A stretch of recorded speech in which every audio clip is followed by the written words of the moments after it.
असं वाटत नाही की मुख्यमंत्री एकनाथ शिंदे साहेबांच्या मुक्कामांचा काही फरक कोल्हापूरवर पडेल।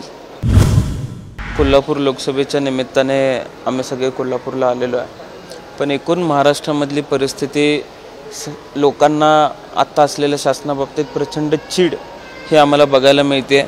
गेल्या 5-10 वर्षात जी धोरणं राबवली गेलेली आहेत त्या बाबतीतची चीड लोकांमध्ये बघायला मिळते। शेतकरी आज अडचणीत आहे, शेतकरी मोठ्या प्रमाणात यावेळेस शासनाच्या विरोधात मतदान करेल अशी भावना शेतकरी बांधवांची आहे आणि खऱ्या अर्थाने तरुण वर्ग जो आहे तो यावेळेस कुठल्याही भावनेच्या आहारी न जाता मला निश्चितपणाने खात्री आहे की बेरोजगारीच्या विरोधात मतदान करेल, त्यांना दिलेली जी खोटी आश्वासनं होती त्याच्या विरोधात मतदान करेल आणि मी निश्चितपणाने आपल्याला खात्रीने सांगू इच्छितो की महाविकास आघाडी असेल याला चांगल्या जागा मिळतील आणि महाराष्ट्रातून एक चांगला आणि वेगळा संदेश संबंध देशाला या निवडणुकीच्या माध्यमातून जाणार आहे।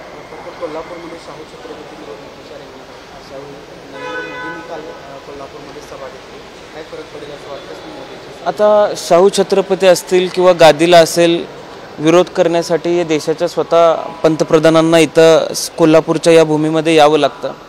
माझं असं मत आहे की तो विरोध शाहू छत्रपतींना नसावा, तो शाहूंच्या विचारधारेला असावा, म्हणून ते कदाचित कोल्हापूरला आलेले आहेत आणि इथे येऊन भडकाऊ भाषण त्यांनी केलं। तरुणांची माती कशी भडकतील याची दक्षता घेण्याचा प्रयत्न त्यांनी केला, पण ही भूमी शाहूंची आहे आणि शाहूंचा विचार इथला मातीतल्या कणाकणामध्ये। आम्ही ज्यावेळेस आज सकाळी 7 वाजता मावळा कोल्हापूर यांच्या वतीने शाहू विचार दर्शन पदयात्रा आम्ही केली आणि त्या माध्यमातून ज्यावेळेस कोल्हापूर शहरातल्या जी शाहू महाराजांनी बोर्डिंग्स उभे केलेले आहेत अशा 23 वेगवेगळ्या बोर्डिंग्सला आम्ही भेट दिली, आमचे सगळे सहकारी होते आणि अशा वेळेला शाहू महाराजांचे विचार काळानुरूप किती पुढचे होते, शाहू महाराज व्यक्ती म्हणून, विचार म्हणून, संस्था म्हणून काळानुरूप किती पुढचे होते हे शाहू महाराजांनी उभ्या केलेल्या वास्तू बघितल्यावर लक्षात येतं।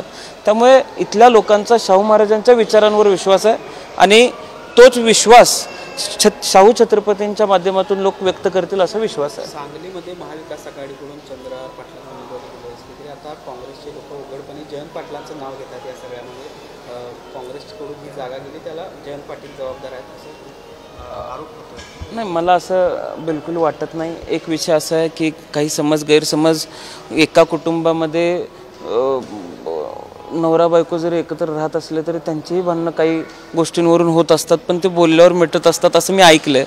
माझं लग्न नाही झालेलं, पण एक विषय असा आहे की चर्चा केल्यानंतर काही त्याच्यावरती मार्ग निघेल, काही एकमेकांच्या बाबतीत गैरसमज असतील ते गैरसमज दूर होतील असा विश्वास आम्हाला सर्वांना आहे आणि महाविकास आघाडीच्या उमेदवाराच्या पाठीशी तालुक्यातले असतील किंवा जिल्ह्यातले सगळे महाविकास आघाडीचे घटक असतील ताकदीने उभे आहेत, ते काम करतात आणि काम करण्याचा प्रयत्नसुद्धा आम्ही करून त्या उमेदवाराला जास्तीत जास्त मताधिक्य कसं मिळेल याचा प्रयत्नसुद्धा आम्ही सगळे मिळून करतो। कोल्हापूर जिल्ह्यामध्ये शिवसेनेच्या 2 जागा आहेत, याच्यासाठी स्वतः मुख्यमंत्री 4 ते 5 वेळा इथे येऊन ठाण मांडतात, असं बघता एकूण मुख्यमंत्र्यांका कोल्हापूरकडे येण्याचा ओघ आहे। कोल्हापूर हे अत्यंत महत्त्वाचं शहर आहे। या शहराने नेहमीच एक स्वतःचा प्रवाह तयार केलेला आहे।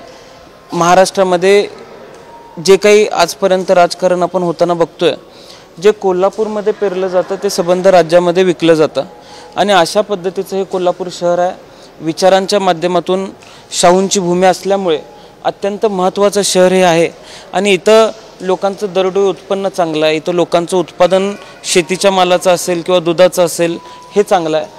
त्यामुळे महाराष्ट्रातला एक संपन्न जिल्हा म्हणून या जिल्ह्याकडे बघितलं जातं आणि असा जिल्हा आपल्या ताब्यामध्ये असायला पाहिजे असं त्यांना वाटणं साहजिक आहे। त्यामुळे कदाचित 2-4 दिवस इथं ते मुक्काम ठोकून असावेत, पण पवार साहेब असतील, बंटी पाटील साहेब असतील, काँग्रेसचे नेते असतील, उद्धव साहेब असतील, हे येणाऱ्या काळात इथं लोकांशी संवाद साधणार आहेत आणि जुनी जी त्यांची नाळ इथल्या लोकांशी जोडली गेलेली आहे। मला असं वाटत नाही की मुख्यमंत्री एकनाथ शिंदे साहेबांच्या मुक्कामांचा काही फरक कोल्हापूरवर पडेल। खरं तर अजितदादा तिकडे गेल्यानंतर थोडी भाषा बदलली असं वाटतं, कारण आज त्यांनी एक भाषण केलं त्यामध्ये ते असं म्हणाले की उद्याच्या काळात रतन टाटाने जरी काही वेगळं करायचा प्रयत्न केला आणि एक फोन अमित शहा आणि मोदींनी केला तर ते एका फोनवर सरळ होते। रतन टाटा खरं तर एक मोठं नाव आहे, देशाचं लौकिक वाढवणारं नाव आहे आणि त्यांच्या नाव घेऊन अशा पद्धतीची भाषा वापरली. रतन टाटा असतील, त्यांनी त्यांच्या समूहाच्या माध्यमातून देशाच्या आपण अर्थकारणामध्ये किती चांगला बदल घडवून आणलेला आहे हे आपण बघतोय, किंवा त्यांचं योगदान या देशासाठी काय आहे हे आपण सर्वजण जाणतो. असं असताना ते कोणाच्या तरी फोनवरून कुठेतरी पाया पडत जातील असं मला बिलकुल वाटत नाही.